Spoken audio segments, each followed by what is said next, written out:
प्रणाम मेरे प्यारे दोस्तों। पूछा है कि गुरुदेव, मैं अपने कर्मों से कैसे मुक्त हो सकता हूं, क्योंकि मैं कर्म से मुक्त होने की जितनी भी कोशिश करता हूं, कर्म तो मैं फिर भी कर रहा हूं।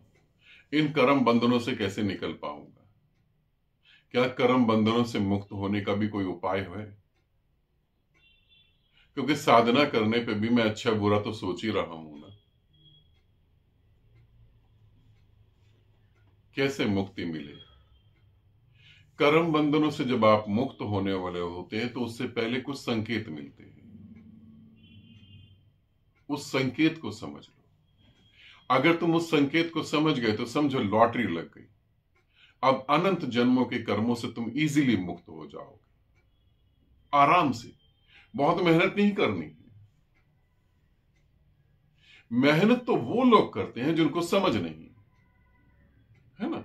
अब कोई कह रहा है मैं 40 साल से ध्यान कर रहा हूं, तो ये गर्व की बात नहीं है कि 40 साल से ध्यान कर रहा हूं। बड़ी शर्म की बात है कि तुम चीजें समझ ही नहीं पा रहे। 40 साल से ध्यान, अरे 40 साल में नहीं समझ आई, ये तो बहुत शर्म की बात है। मगर लोग गर्व से कहते हैं मैं तो बचपन से ध्यान कर रहा हूं। जब कोई आदमी कहे कि मैं बचपन से ही बीमार पड़ा हुआ हूं, दवाई खा रहा हूं, तो ये गर्व की बात तो नहीं ना, तो शर्म की बात है कि तुम्हें बीमारी का पता ही नहीं हो, तुम पता नहीं कौन सी दवाई खा रहे हो। यदि बीमारी का पता होता, ठीक दवाई खाते तो मुक्त हो जाते, दवाई से भी मुक्त होते और बीमारी से भी मुक्त हो जाते,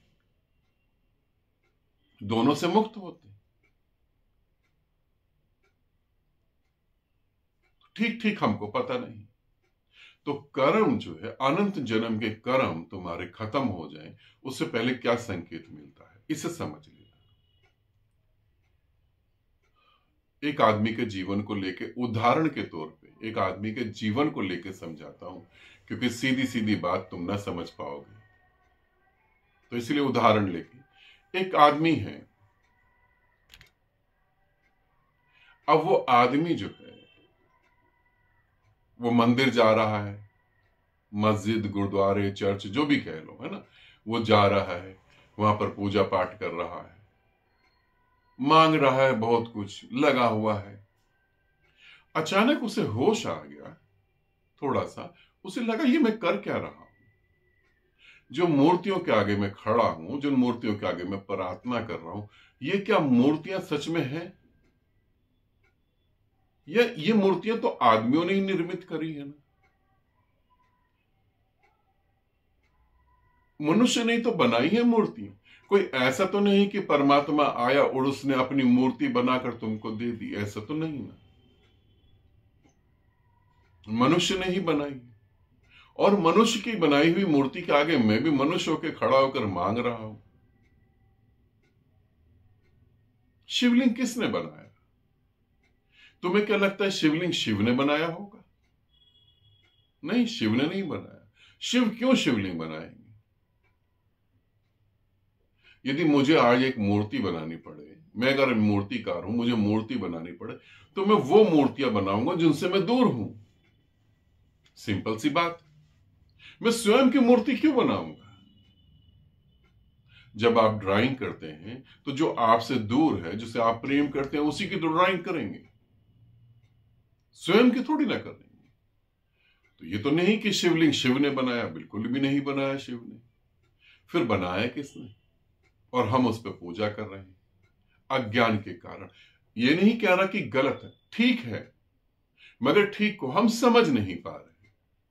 मूर्तियों का भी अपना पूरा विज्ञान है, मगर हम उस विज्ञान को समझ नहीं रहे, हम ऊपर ही ऊपर से बातें कर रहे हैं। तो ये होश जागता है कि मैं क्या कर रहा हूं। फिर पंडित, पुरोहित अब ये कहते हैं कि ये करो तो तुम ठीक हो जाओगे, ये नहीं करो तो तुम गड़बड़ में आ जाओगे, शनि चढ़ेगा, शुक्र चढ़ेगा, ऐसा होगा, वैसा होगा। फिर जब व्यक्ति ये देखता है, आराम से सोचता है, वो कहता है ये पंडित के जीवन में तो खुद ही परेशानियां हैं। अब एक गुरु कह रहा है कि ये काम कर लो, तुम्हारी सारी इच्छाएं पूरी हो जाएंगी, ये काम कर लो, तुम्हारी सारी इच्छाएं पूरी हो जाएंगी, और वो यूट्यूब पे वीडियो बना के दे रहा। उसकी खुद तो इच्छा पूरी नहीं हुई ना। यदि उसी की खुद इच्छा पूरी हो जाती तो वो यूट्यूब पे वीडियो बनाता क्यों? ऐसा करो ब्रह्मांड तुम्हारा कहना मानेगा, उसका तो माना नहीं ब्रह्मांड ने। ये ऐसी होगी जैसे सड़क पे एक भिखारी, आजकल भिखारी यूट्यूब में भी आ गए। ये ऐसी होगी जैसे सड़क पे एक भिखारी कहता है कि 2 पैसे तू मुझे देगा तो भगवान जो है तुझे लाख देगा। तो तुम ही भगवान से लाख मांग लो ना, 2 पैसा क्यों मांग रहे हो? तो फिर उसे लगता है ये पंडित पुरोहित जो भी करवा रहे हैं ये खुद भी तो फंसे हुए, इनके घर में झगड़ा, इनको अपने बच्चों की टेंशन। मैं जयपुर गया था। जयपुर में एक बहुत बड़ा देवी का मंदिर है, क्या नाम था? अजमेर का किला, आमिर है ना, आमिर का किला या अजमेर का किला कुछ ऐसी था। वहां देवी का बहुत बड़ा मंदिर है। पहली बार मैं गया तो वहां के पंडितों ने कहा कि ऐसे दर्शन करें, मुझे बताया कैसे कैसे दर्शन करना है, कहां कहां बैठना है। ठीक है, सबके अपने नियम होते हैं, मैं ये नहीं कह रहा गलत है। फिर कभी दोबारा संयोग बना, मैं दोबारा भी गया और मुझे अच्छा लगा, क्योंकि मेरे साथ जो साधक थे उन्होंने कहा कि गुरुदेव एक बार दोबारा भी चलते हैं। मैंने कहा चलो ठीक है, मुझे अच्छा लगा। अब वहां जब मैं गया तो वहां के एक पंडित ने कहा कि महाराज गुरुदेव आप क्या 5 मिनट मुझे दे सकते हैं? मैंने कहा बोलो। मैंने कहा मगर मैं पहले ही बता दूं मैं ऐसे घूमने आया हूं, तुम ये मत कहना कि यहां प्रसाद चढ़ाओ या यहां चंदा दे दो। मैं बस सिर्फ घूमने आया हूं, मुझे और कोई मतलब नहीं।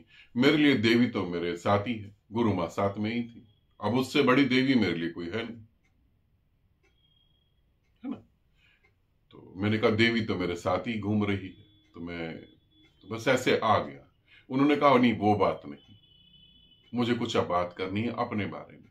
फिर उन्होंने बताया, और जब उन्होंने बताया अपने बारे में कि उनके बेटे का किसी चीज के लिए वो कंपटीशन कर रहा है और 2 बार हार गया है कंपटीशन में और जॉब नहीं मिलेगी, तो गुरुदेव आप कुछ ऐसा बता दो कि वो कंपटीशन क्लियर कर ले। अब ये बात अलग कमरे में हो रही थी और सभी को पता लग गया। फिर सारे पुजारी इकट्ठे हो गए, उन्होंने बोला हमें भी बताओ। फिर मैंने उन्हें कहा कि तुम तो देवी के आगे खड़े होकर सभी को ये समझा रहे हो कि यहां तुम्हारी इच्छा पूरी हो जाएगी, ये तुम करो वो पूरा हो जाएगा, और तुम मुझसे बात कर रहे हो। फिर मेरे को भी हंसी आ गई, वो भी हंसने लगे। उन्होंने कहा गुरुदेव आप तो जानते हैं संसार ऐसे ही चलता है। अब जो व्यक्ति इनसे मुक्त होगा,